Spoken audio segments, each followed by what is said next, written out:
Chamo-me João Sousa Cardoso, licenciado em Artes Plásticas pela Faculdade de Belas Artes do Porto. Estudei Ciências da Comunicação e Ciências Sociais mais tarde. Trabalho como artista plástico, dou aulas, escrevo, é o que posso dizer formalmente para me apresentar. Desvio foi a primeira experiência, não é? Estávamos nas Belas Artes, no 4º ano, e eu sentia uma necessidade muito grande de criar um espaço que me faltava e que nos faltava, acho eu, na escola, que era reflexão teórica e debate. E a Desvio quis ser um espaço editorial onde os estudantes e teóricos, críticos, publicassem de forma a criarmos um contexto de debate. Isto em 98. Saíram 5 números, até ao verão de 99, foi um trabalho intensivo. A revista queria ser de materiais pobres, era uma revista policopiada, preto e branco. Cada número era desenhado por uma equipa de design, finalista da escola. E foi isso, e queria-se que a cada lançamento houvesse atividade artística, houvesse um programa artístico em que o lançamento da revista fosse um pretexto para se verem performances, videoinstalações, etc. Entretanto, fizemos uma exposição, estávamos a trabalhar já na altura numa exposição que só aconteceria daí a 1 ano e meio, que era a Arritmia. Sobretudo eu, Daniela Paes de Leão e a Margarida Dourado Dias, uma equipa de 3 pessoas, trabalhámos voluntariamente durante 1 ano e meio para essa exposição, que reuniu 30 e tal artistas, dos consagrados aos emergentes, no mercado de Ferreira Borges, no verão de 2000. Entretanto, houve 2 exposições no decorrer desse trabalho de produção, ou de pré-produção, que foram importantes, e eu acho até que me revejo mais na exposição que fiz antes da Arritmia, mas que foi pensada depois da Arritmia ter sido concebida, que é o Eu, Tu, Tudo, Todos, na Galeria Canvas. Enfim, não vale a pena dizer os nomes, isso existe, não é? Documentado, que era uma exposição em que nos propusemos um tratamento cenográfico da galeria com a ajuda de um artista plástico de outra geração, e se interessava-nos o cruzamento geracional, que era o António Barros, vindo da década de 70 e que trabalhou em cenografia, também em teatro. E queríamos dinamitar o White Cube, isso era uma questão importante para nós. E depois houve ainda, antes do Eu, Tu, Tudo, Todos, o Palha Obscena, que era uma exposição num espaço de um fotógrafo, o chamado Um Dia Positivo para Você, onde fizemos uma exposição, mas isso foi uma exposição muito relâmpago. Pensámos-la, tem a ver com a ansiedade de fazer as coisas, pensámos-la, criámos e montámos num espaço para aí de 3 meses, a partir dos textos teóricos da Camille Palha, teórica pós-feminista, popular, pop, norte-americana, e lemos textos, um conjunto de artistas, e depois trabalhámos a exposição a partir de textos da Palha Obscena, que eram textos que falavam já do paganismo, de um eros social, etc. Coisas que continuam a interessar-me muito. Queres continuar? 2001. É difícil agora, cronologicamente. 2001 faço a Romaria da Autogênese. O que é que foi a Romaria da Autogênese? Foi a reação animal, visceral, minha e da Daniela Paes de Leão ao saco roto em que caiu a Arritmia. Mas, sobretudo, à má experiência da Arritmia, em termos de falta de solidariedade dos artistas entre si, de uma solidão enorme a trabalhar para o bem coletivo, etc. Tu sabes disso, estiveste lá até madrugadas altas a pintar paredes, e sabes que fomos meia dúzia de artistas que o fizeram. E a exposição tinha 30 e tal artistas. E esse é um projeto que eu expectava que fosse um ponto de encontro e um pretexto para que gerações se cruzassem, trocassem ideias, partilhassem o que é isso, de estar nas artes no ano 2000, saldou-se por uma enorme frustração, para mim e para a Daniela Paes de Leão. Por isso, o Romaria da Autogênese foi uma reação. Percebemos que queríamos trabalhar com as pessoas da rua, queríamos trabalhar com o bairro histórico onde se situava a Caldeira 213, que era o sítio de onde partiria a nossa intervenção.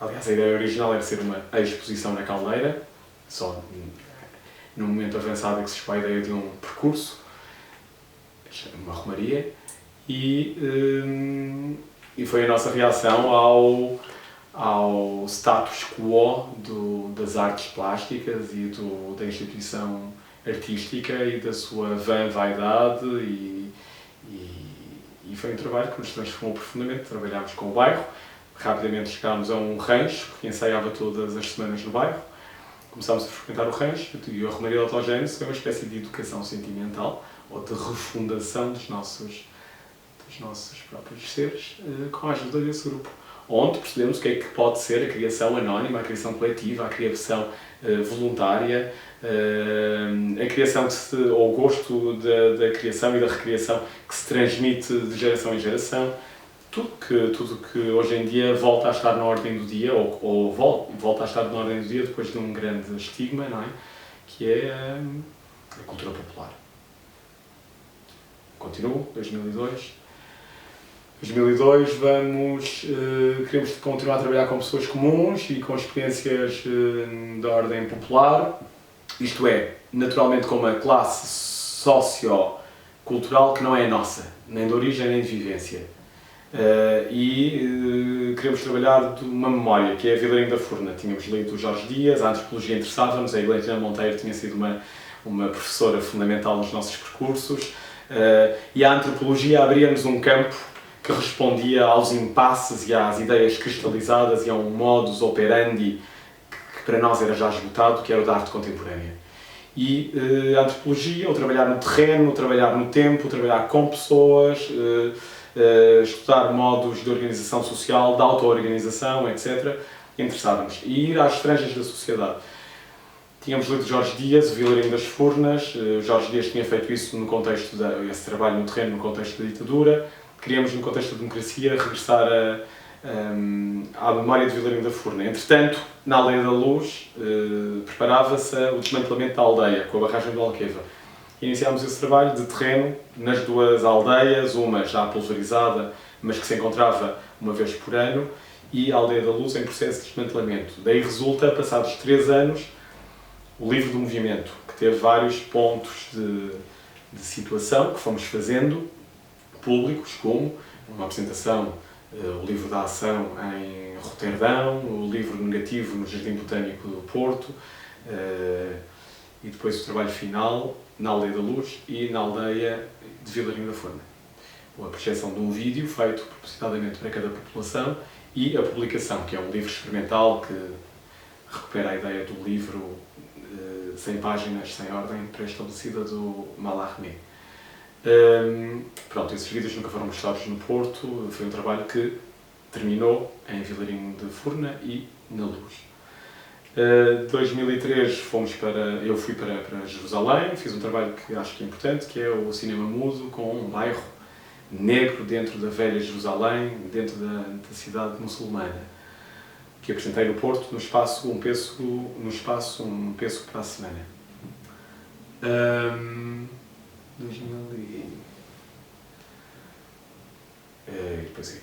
2006 fiz o Bobo com o António, com a Daniela. Foi o ano em que fui viver para o estrangeiro, para Paris, e saí zangado com o país, naturalmente. Não tinha emprego, sentia que alguma coisa se passava de mal no país.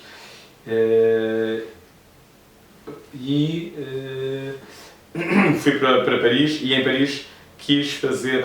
assisti à distância ao desmantelamento do Rivoli, no Porto, e à imensa incapacidade de resistir às decisões de poder, mas ao mesmo tempo essa página brilhante da nossa história democrática, que é a ocupação do Rivoli, sobretudo pela Regina Guimarães, e nós, à distância, eu, António Preto e Daniel Paz Leão, que vivia na Holanda, já na altura, decidimos que era a altura de respondermos no mesmo campo, no campo do teatro, a essa situação de um teatro ser desmantelado na segunda cidade do país. E daí nasceu a ideia do Bobo. de ir ao texto do Herculano por via do filme de José Álvaro Moraes, que era um filme que nós amávamos. Fizemos o Bobo estreámos o Bobo em Paris e depois fizemos em várias cidades de Portugal. A seguir ao Bobo, eu queria um tempo de silêncio. Eu apetecia-me silêncio, mas o André Sousa desafia-me a fazer uma instalação, qualquer coisa, no Mad Woman in the Attic. E eu, que tinha fugido durante 6 ou 7 anos ao modelo tradicional da exposição, não fazia exposições, decidi desrespeitar as minhas próprias regras e autocensuras, seja lá o que for, e expor. E quis então fazer uma exposição no Mad Woman in the Attic, que é a Terceira República, não é? Que pensa, estando eu a viver em Paris, o que é a matriz da República Moderna, a República Francesa, e o que é a nossa República Portuguesa, e a Terceira República seria a seguir à Primeira República e ao Estado Novo. Depois disso faço a Carbonária com o António Preto e com a Ana Deus. Depois disso faço os Republicanos, numa certa falta de coerência, na Rua dos Caldeireiros, que é uma espécie de segunda página, um díptico com a Segunda República. E entretanto faço o Raso como Chão, do Álvaro Lapa, com a Ana Deus. Pronto, acho que chega ao presente, mais ou menos.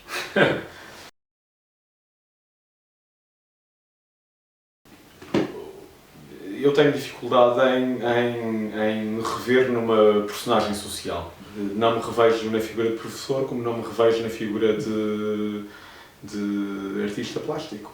Essa dificuldade, que é minha, tem que encontrar uma forma, uma expressão no plano da realização, da concretização. Quando estou uma data de anos sem querer expor, é precisamente porque vejo os meus amigos artistas plásticos, naturalmente e por direito, a fazerem exposições, e eu não acho que seja justo expor do mesmo modo, porque não me revejo nesse papel e nessas funções sociais, se quiseres. É um problema meu. A dada altura quis experimentar e testar-me, não é? Até que ponto sou capaz também de fazer uma exposição, não à minha maneira, com as minhas preocupações e com as minhas limitações. Se calhar não é por acaso fazer exposições só com imagens de outros, por exemplo. Se calhar não sou capaz de realizar as minhas próprias imagens, não é? Podemos pensar sob esse ponto de vista. A artesanalidade, a oficinalidade, por exemplo, e o criar do zero são dificuldades que tenho. E depois tudo tem a ver com isso. Porque é que vou fazer teatro? Porque senti que o teatro que havia no Porto não estava a responder à situação trágica do Rivoli.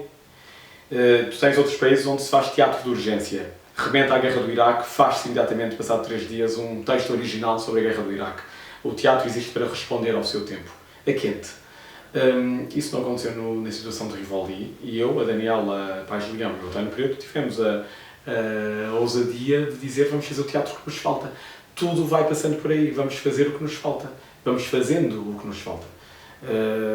Se eu acho que durante os últimos 20 anos as artes plásticas em Portugal viveram de uma espécie de funcionalismo, de funcionariado, em que as pessoas iam respondendo às solicitações do mercado ou das instituições, mesmo que não sejam mercantis, mas são simbólicas e institucionais, há que fazer ao arrepio desse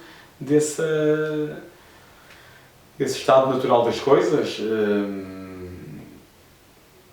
Isso tem a ver com tentativas de responder ao que nos falta. É tão simples quanto isso. A Romaria foi um percurso realizado desde da Caldeira 213, onde havia projeções de slides, as projeções de diapositivos tirados pelos habitantes do bairro às suas próprias cozinhas e as moradas desses habitantes, em projeção também. E era um percurso pelas ruas do bairro da Vitória, desde a Caldeira, com uma instalação pelas varandas original, com banda sonora original dos Astonishing Urbana Fall, e ia havendo momentos, uma espécie de estações, não é? Como uma via sacra. Na cordoaria havia um video wall, havia uma quermesse onde se vendiam objetos em segunda mão que os habitantes tinham dado. havia depois uma performance do Silvestre Pestana na rua de São Miguel, com neons, havia depois um combate de boxe entre dois campeões de peso ligeiro que vivem no bairro, que era um momento cenográfico, porque foi nas escadas da Genoga. Depois na rua de São Miguel os habitantes lançavam fotografias da varanda, desenrolavam e deixavam caídas ao longo da parede fotografias da procissão que anualmente há naquela rua em que se fazem tapetes de flores.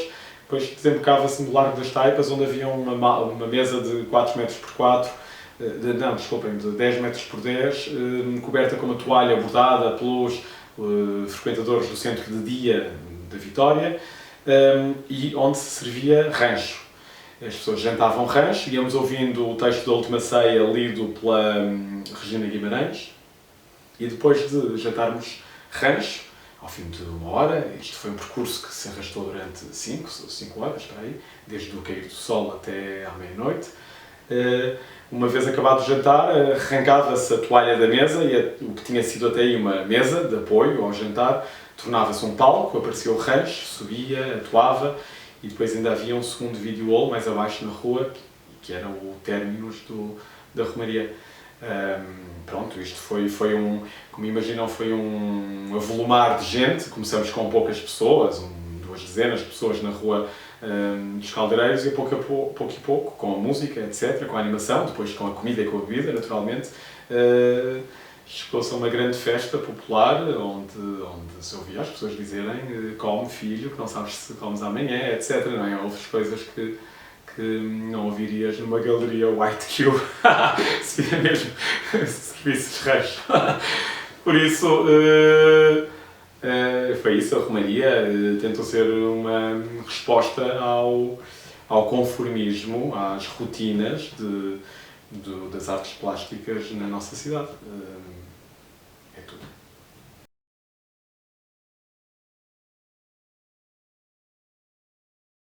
Vale a pena, se calhar, eu falei de Jorge Dias, mas, por exemplo, vale a pena pensar que chegamos a Vilarinho das Furnas, e este desejo de trabalhar em Vilarinho da Furna, ou das Furnas, como se quiser chamar, porque tinha havido o filme do António Campos, que foi uma experiência muito transformadora quando o vi.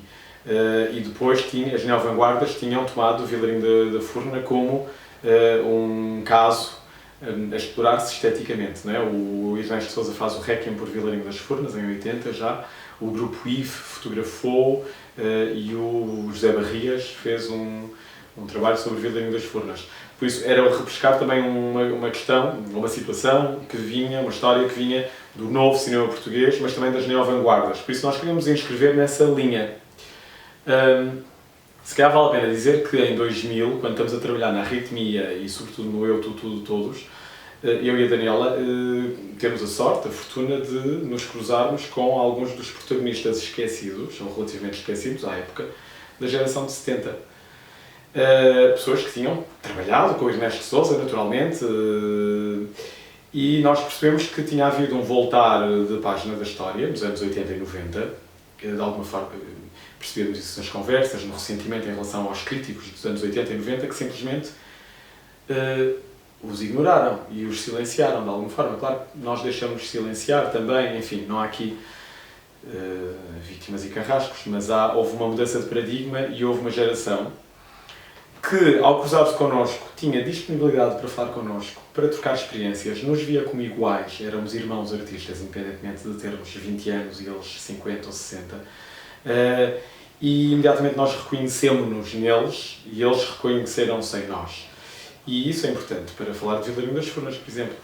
Se quando vamos para Vilarinho das Furnas é à procura dessa experiência humana que não sentíamos poder ter no circuito estabelecido das artes plásticas, as pessoas dão-nos imenso. Foi um ano muito curioso, este trabalho durou 9 meses no terreno, saltitando, fim de semana sim, fim de semana não, entre aldeias. Um fim de semana no norte, um fim de semana na luz. E era curioso porque foi o ano em que eu e a Daniela tivemos o nosso primeiro emprego, éramos professores de liceu. E trabalhávamos de segunda à sexta à noite, metíamos no carro da Daniela, que era um caroche, e íamos passar fim de semana, ora à luz, ora a Vilarinho da Furna.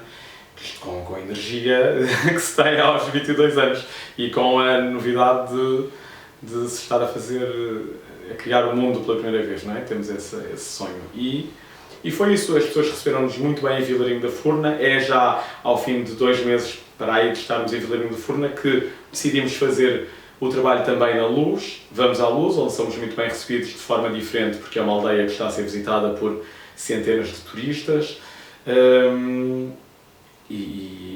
Mas, por exemplo, a Junta de Freguesia cedeu-nos o talho desmantelado da aldeia, um espaço vazio onde podíamos pernoitar.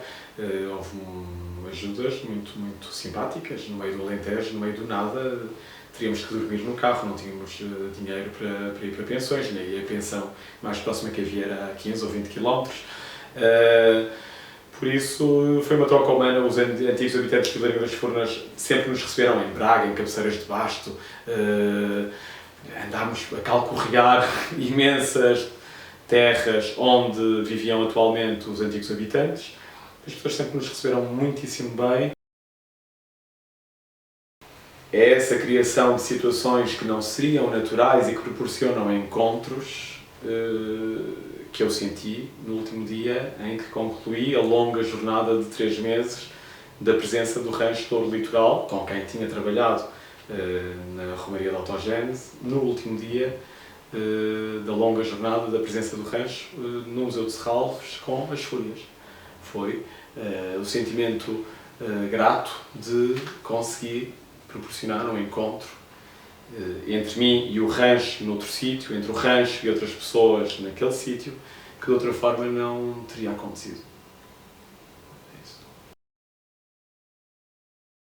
Olha, era com flyers que fotocopiávamos e guilhotinávamos e distribuíamos pelos cafés, bares, galerias, teatros do Porto. Era com cartazes. Era por correio, quando havia meios para isso, com o apoio da Faculdade de Belas Artes, no caso do Desvio, por exemplo, ou da Galeria Canvas, quando foi o meu tudo de todos. Mas era muito por telefone. Eu lembro-me, por exemplo, quando durante 4 meses dinamizei semanalmente as conversas em torno de Ernesto de Sousa na Caldeira, no final de 2000, foi já uma primeira reação à decepção que tinha sido a arritmia, foi no inverno seguinte. Eu lembro-me que semanalmente me sentava ao telefone e ligava às dezenas de pessoas por telefone a convidá-las a virem às conversas, por exemplo. Lembro-me que havia gente que achava bizarro eu telefonar semana sim, semana não, ou convidá-los para irem, mas era uma forma de criar comunidade. E a verdade é que uma boa parte das pessoas que foram às conversas era porque recebiam o telefonema a desafiá-las, a dizer: esta semana vamos ter o Fernando Calhau, era importante que ele nos tivesse para debater, ou para a semana vamos ter o Alberto Carneiro, ou ele vem de propósito não sei de onde, etc. E era assim. Era uma altura em que a internet não tinha a presença que hoje tem, não é? Já existia, mas não tinha a expressão que hoje tem, e era ao meio de nós agremiarmos, agregarmos público.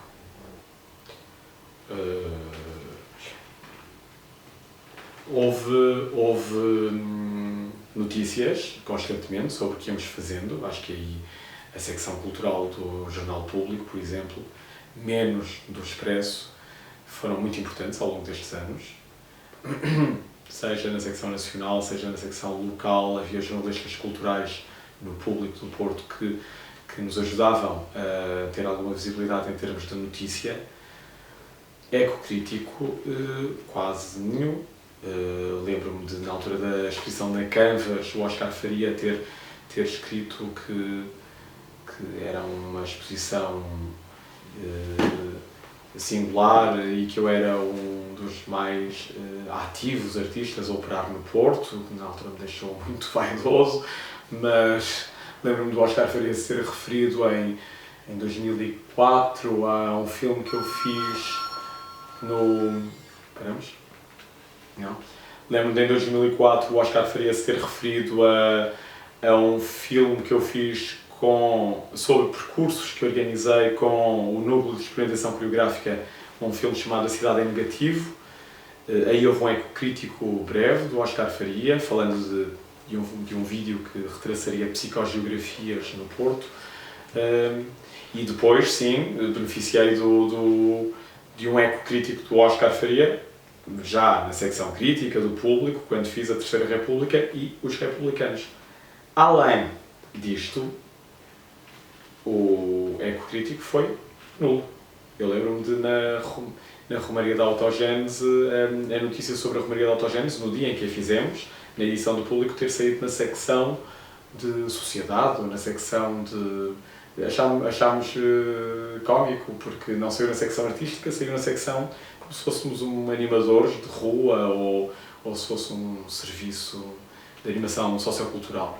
E escrito por uma jornalista bem intencionada, mas foi aí que tivemos, por exemplo, o registro da notícia uma página. Foi generoso, mas na secção que nós imediatamente percebemos que não era a mais legítima e que havia equívocos que o nosso trabalho gerava. Isso foi engraçado ao longo dos anos, quando fizemos o livro da ação em Roterdão, por exemplo, o Jornal de Notícias publicou uma notícia com grandes parangonas, em que dizia 2 antropólogos portugueses apresentam um trabalho em Roterdão, e isso era cómico, íamos transitando de secções e de epítetos e de categorias profissionais, mas não estou também a satirizar. Acho que é inevitável um trabalho que é ele próprio impuro e híbrido. Obviamente não éramos antropólogos, obviamente que nos sujeitávamos a não nos inscrever completamente na área das artes plásticas, porque o que fazíamos era demasiado invertebrado ou demasiado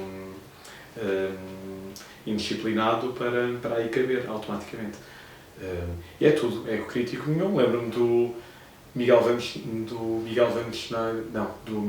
Van Af Pérez ter visitado a Palha Obscena num dia positivo para você. Lembro-me de João Fernandes ter ido à inauguração, numa altura em que nenhum de nós tinha relações nem pessoais nem profissionais com João Fernandes. Lembro-me do Alexandre Melo, porque inaugurava uma exposição comissariada por ele ao lado na Galeria Presença, ter ido à inauguração do Eu, Tudo, Todos, eu lhe ter feito uma visita guiada e ele ter tecido alguns comentários. É tudo em relação a ecocrítico. A relação com os agentes institucionais, então, no fundo, não é? Posso falar das memórias que me marcaram e que posso partilhar. Por exemplo, não teria havido Arritmia sem a Manuela Melo na Variação da Cultura da Câmara do Porto. E não foi um apoio financeiro e logístico, porque a carpintaria, transportes, tudo isso foi feito pelos meios da Câmara, mas também apoio financeiro. Não foi de mão beijada, nem foi fácil, nem eu na altura achei que tivesse sido o justo e o proporcional ao nosso trabalho de 1 ano e meio a trabalhar de manhã à noite num pequeno escritório da Faculdade de Belas Artes. Mas a Manuela Melo era alguém disponível, era alguém que compreendia o que estava em jogo, conhecia os artistas, delegava em pessoas que eram minimamente esclarecidas. Lembro-me, por exemplo, de, já numa reta final da Arritmia, ter feito uma espera às 8h30 da manhã no corredor da Câmara do Porto à Manuela Melo para a apanhar na entrada do gabinete. Apanhei-a no corredor e ela manteve uma conversa comigo no corredor cordial e a partir daí coisas que estavam bloqueadas se foram desbloqueando. A Manuela Melo foi à inauguração da Arritmia, por exemplo, sem que eu tivesse feito um especial convite. Guardo uma boa memória dessa relação atribulada, com muita distância, mas de alguém que desbloqueou, ajudou, e sem esse apoio não teria sido possível a Arritmia, por exemplo. Guardo uma bela memória do Fernando Calhau, que é uma pessoa que não é consensual no nosso meio artístico, mas sempre foi alguém que no IAC me recebeu, debateu, ouviu e apoiou. Muito pouco. Eram sempre verbas muito modestas. Na altura eu achava que eram ótimas, mas percebo hoje que eram muito modestas, eram migalhas que sobravam da grande atividade artística, mas a mim, à Daniela Paes de Leão, ao nosso pequeno grupo de amigos que trabalhavam aqui sem nada, sem meios nenhuns, às vezes eram decisivos. 300 contos, 500 contos, 100 contos. E julgo que dessa relação de grande hombridade, por exemplo, decorre o Fernando Calhau, por exemplo, ter aceito o meu convite sem eu lhe assegurar nada, nem transporte, nem nada, para vir às conversas em torno de Ernesto de Sousa, por exemplo. Na altura fiquei sensibilizado, de repente termos na Rua dos Caldeireiros o carro do governo que tinha trazido o diretor do IAC para conversar connosco na cave da Caldeira sobre o Ernesto de Sousa. Ficou um motorista dentro do carro e o Fernando Calhau, muito jovial, de alguma forma a rever-se naquela dinâmica que também foi a dele nos anos 70, tinha sido a dele. Lembro-me de ter sido uma conversa sem tempo, pela noite dentro, em que ele nos dizia: é difícil ser artista, faz parte do processo de se ser, é não ceder às dificuldades e não ceder aos mil obstáculos que há. Isso faz parte da heroicidade que é ser-se artista, etc. Foi uma bela noite e, por exemplo, é uma relação que não passou disto, mas que eu guardo como uma boa memória de generosidade, troca e entendimento. Depois, quando Fernando Calhau saiu do IAC, por exemplo, lembro-me que tive mais uma ou duas reuniões no IAC, com quem o substituiu, e foram reuniões absolutamente miseráveis. Conversas de 5 minutos ou 10 minutos, apoio nenhum, disponibilidade para ouvir nenhuma. Com o João Fernandes percebo que é uma relação muito recente, em termos pessoais. Eu percebi que o João Fernandes estava atento ao que íamos fazendo.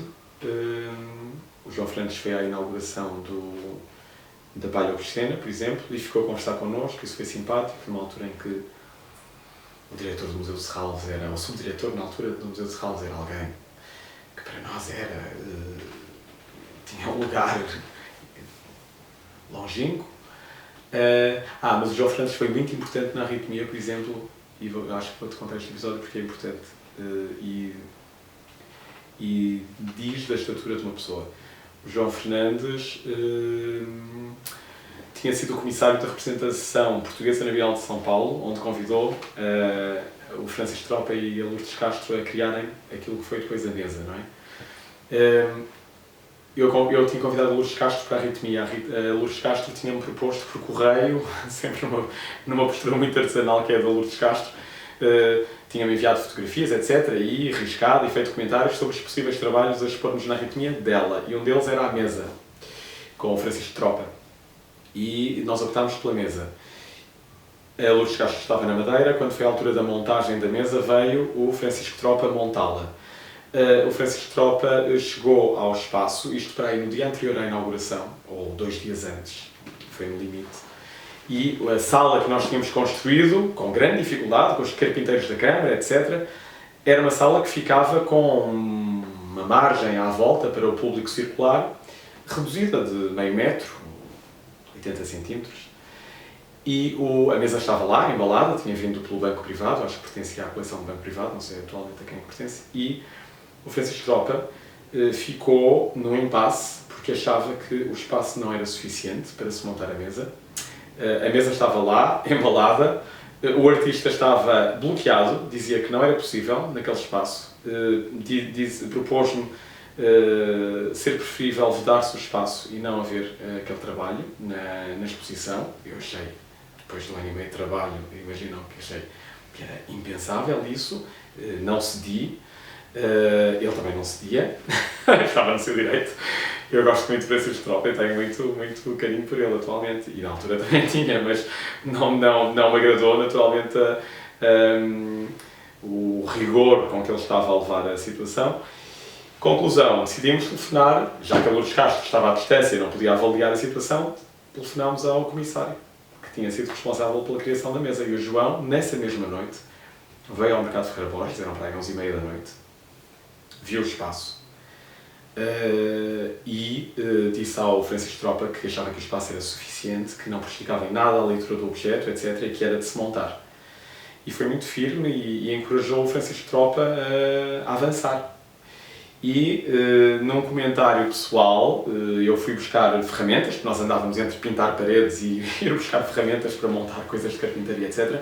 Eu fui buscar uma coisa qualquer que era necessária, uma ferramenta, e o João acompanhou-me, por livre iniciativa, aos arrumos, e fez este comentário, que foi o seguinte: João, se a Lourdes Castro estivesse cá, montaria, porque é uma pessoa muito generosa. Isto para mim foi importante. Ele percebeu que talvez o espaço não fosse o suficiente, percebeu que talvez aquele espaço não fosse o ideal para a mesa, mas percebeu que reviu-se também como um jovem que tinha feito uma série de coisas na sua juventude sem rede, que o trabalho que tínhamos tido tinha que avançar e tinha que se cumprir. Eu gostava de citar, a propósito dos amigos e da troca entre amigos artistas, uma relação que para mim é matricial e acho que me posso referir mesmo como uma espécie de filiação intelectual, que é o casal Regina Guimarães e Sackney. São as pessoas que me ajudaram a queimar etapas da minha formação que sozinho não teria queimado, provavelmente. A abrirem portas que nunca teria conseguido abrir sozinho, ou com a minha geração. Que me transmitiram um enorme prazer e qualquer coisa que me é muito importante hoje, que é o prazer do cinema português. Conseguiram transmitir-me essa dívida que nós temos para com os nossos maiores cineastas, o João César Monteiro, o Oliveira, comecei a vê-lo com eles e é hoje uma presença na minha casa e na minha vida, e sabes disso. O António Reis e Margarida Cordeiro, etc. Mas são um casal que esteve sempre presente nas pequenas coisas que eu fosse fazendo. Uma fidelidade enorme. Presentes e criticamente presentes. E colocavam as boas questões e alertavam para os perigos e apresentavam o seu ponto de vista de forma muito camarada e exigente. E é isso que nos faz crescer. E se calhar esse entendimento era tão mais profundo quanto eu vinha das artes plásticas e eles vinham de outras áreas. E foram pessoas que sempre me abriram a casa deles. Lembro-me, por exemplo, da Regina Guimarães, a dada altura, quando estávamos a fazer a Romaria da Autogénese, desafiaram a mim e a Daniela para irmos lá à casa mostrar os slides que estávamos a fazer dos ensaios semanais do Rancho. Lembro-me de chegarmos lá à casa e a Regina ter empilhado 2 bancos em cima da mesa, não sei o quê, e com o projetor para vermos numa boa escala as imagens. A curiosidade da Regina e do Sackney, pelo que os outros fazem, foi qualquer coisa que me marcou para a vida e devo-lhes uma boa parte do que sou. E queria deixar este testemunho. Acho que talvez não seja um testemunho só meu, acho que muita gente no Porto e em Portugal lhes deve muito, mas eu sem dúvida nenhuma que não seria a pessoa que sou que se não tivesse tido a felicidade de me cruzar com a Regina e com o Sackney. A minha experiência do panorama em que vivemos, cultural, artístico, e o que fui fazendo, em que medida me ajudou a reposicionar-me ou a ter outro ponto de vista sobre esse mesmo panorama nestes 10, 12 anos. E o que eu posso dizer sobre isso? Posso dizer que a insatisfação que sinto hoje em relação ao nosso país e à nossa cidade são os mesmos que sentia quando andava na Faculdade de Belas Artes como estudante. Se quiseres, é tão simples quanto isto. A insatisfação é a mesma. O desejo de tudo, de uma experiência mais rica, maior, mais intensa, mais fraterna, menos agrilhoada pelo peso da história, pelas convenções, pelo comodismo e pelo conformismo, é o mesmo. Acho que alguma coisa mudou de importante. Eu previa que mudasse.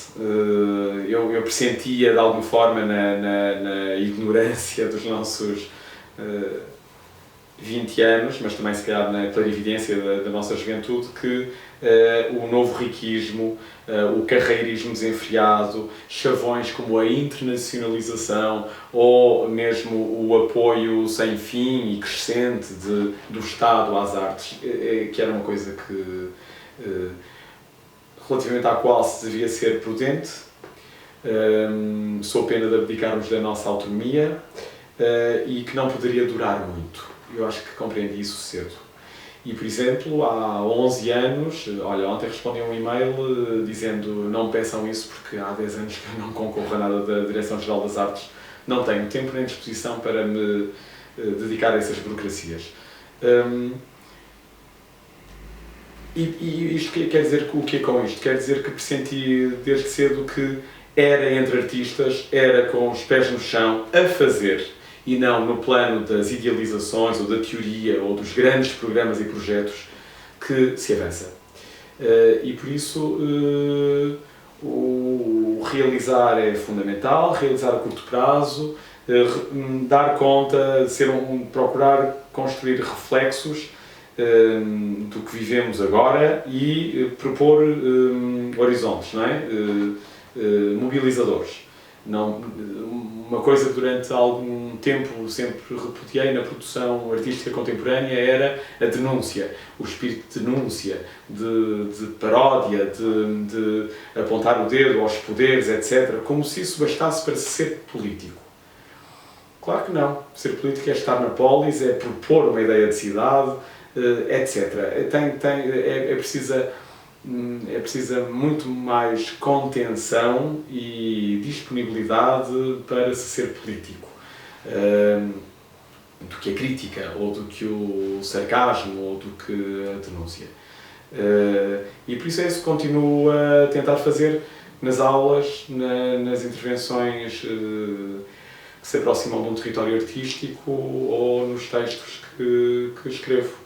Tentar pensar o que podemos ser hoje em Portugal. Como Almada dizia, nós não estamos a algures, falamos ao mundo, interpelamos o mundo, estamos num debate a muitas escalas, a partir de um lugar, a partir de uma tradição, e é aí que eu continuo a rever-me.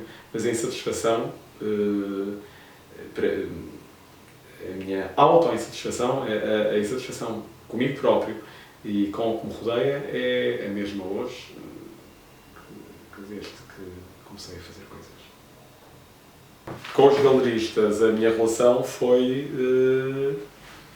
única, foi com o José Mário Brandão, que foi uma pessoa muito generosa comigo e acho que com outras pessoas, mas comigo foi, que me apresentou a uma série de artistas, que me deu a ler uma série de catálogos que eu não teria visto ou lido, que me falou de coisas que eu não conhecia, que me permitiu, que me desafiou a fazer a exposição Eu, Tudo, Todos na sua galeria, com catálogo, com alguns meios de produção, modestos, mas alguns meios de produção, que me possibilitou eu ter o Rui Chaves na Arritmia, que estabeleceu ligações, possibilidades com alguns artistas, e que me incentivou a escrever muito. Durante 1 ano e meio eu escrevi muito regularmente para a Galeria Canvas, sem nunca receber um tostão por isso. E isso foi um ponto de partida da nossa relação e que eu mantive até ao fim. A dada altura o José Mário queria-me pagar os textos e eu, precisamente por pressentir, como o Duchamp, um perigo em certas relações comerciais, disse que não, escrevo por prazer, para já não preciso de dinheiro, e uma vez que o prazer se extinguiu, e extinguiu-se ao fim de 1 ano e meio, deixei de escrever. Essa era a minha liberdade. Ele convidava-me a escrever sobre esta artista que vamos ter. Eu via o trabalho, ok, um bom desafio, vamos lá escrever, etc. Ao fim de 1 ano e meio, escrever sistematicamente sobre a arte contemporânea foi uma experiência que me saturou. E pressenti as rotinas de linguagem, as rotinas de construção de pensamento, etc. E depois tive uma data de anos sem escrever, até 2005, 2006. Por isso a relação com o meio galístico é essa. Trabalhei 1 mês na Galeria Presença. Trabalhei 1 mês na Galeria Presença. Ao fim de 1 mês percebi que aquilo não era o my cup of tea. E bati com a porta. Bati com a porta amigavelmente, mas sou rápido a perceber as coisas que não me interessam. E ao fim do mês percebi que aquilo não era... Conhecia a Joana Vasconcelos, conhecia uma série de artistas que habitavam ali a galeria. Joana Vasconcelos que me disse... Bem, não vale a pena estar a dizer isto. Não, porque me chamou a atenção uma vez que ter escrito um press release demasiado fundamentado, teoricamente. Os press releases deviam ser objetivos. Eu estava a escrever um texto já demasiado reflexivo, por exemplo, chamou-me a atenção que aquilo não era um press release. Enfim, um pragmatismo que faz parte do mercado da arte, em que eu não me revia. Foi uma bela experiência, mas essa nem sequer foi num ano e meio, foi num mês que se esgotou. Relação com colecionadores? Nenhuma. Colecionadores, não conheço pessoalmente nenhum. E nunca ninguém me comprou no meu trabalho. Por isso. Nem apoio do meu projeto? Não. Tive apoios da Gulbenkian, tive apoios do Ministério da Cultura, mas não.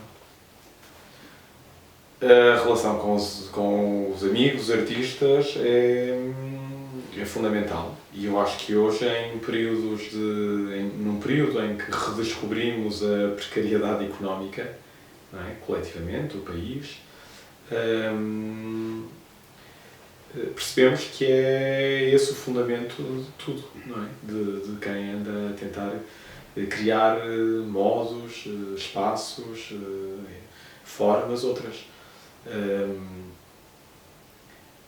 Foi muito importante a nossa experiência no Interdisciplinaridade, isso é iniciativa tua, acho que foi fundamental para mim, para a Daniela e para uma série de gente que por ali estava em 98, quando tu dinamizaste o Interdisciplinaridades, termos começado a ouvir falar de nomes, a contactar com textos, com artistas, com uma série de uma constelação que não era evidente. Aí o teu papel foi fundamental nas Belas Artes, enquanto dínamo que agitou as águas.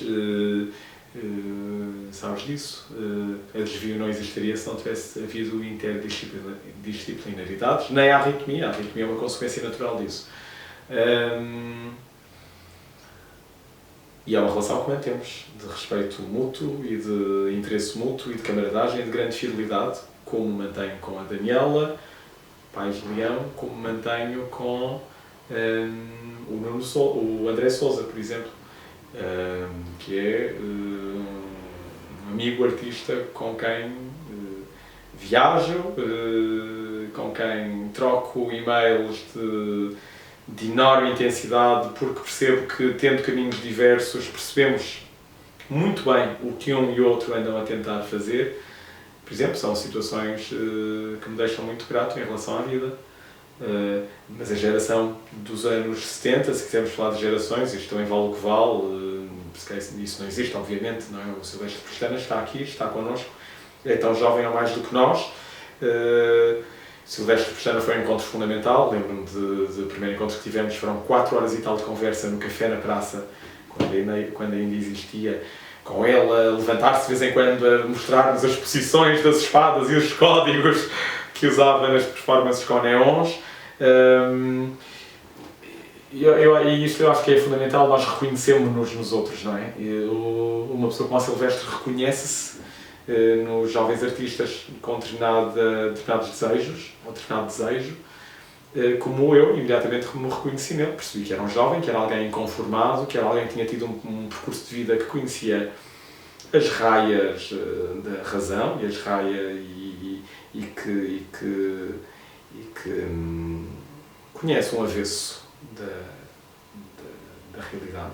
Isso são experiências que eu reconheço e que prezo.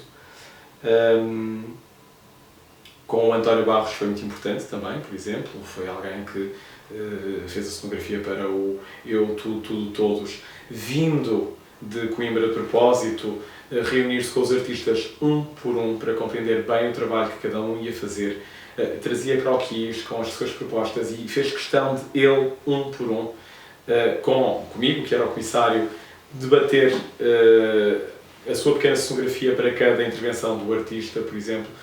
E esta disponibilidade de poderem ter feito as coisas, no caso do António Barros, por exemplo, numa só visita ao Porto, sem se reunir com os artistas pessoalmente, mas só com o comissário, por exemplo. Querer fazer mais do que lhe é pedido e querer dar mais daquilo para que é solicitado. Eu reconheci nessa geração de 70, mais tarde com o Ernesto Melo e Castro, alguém de um entusiasmo, de uma capacidade do entusiasmo e de embarcar em certas aventuras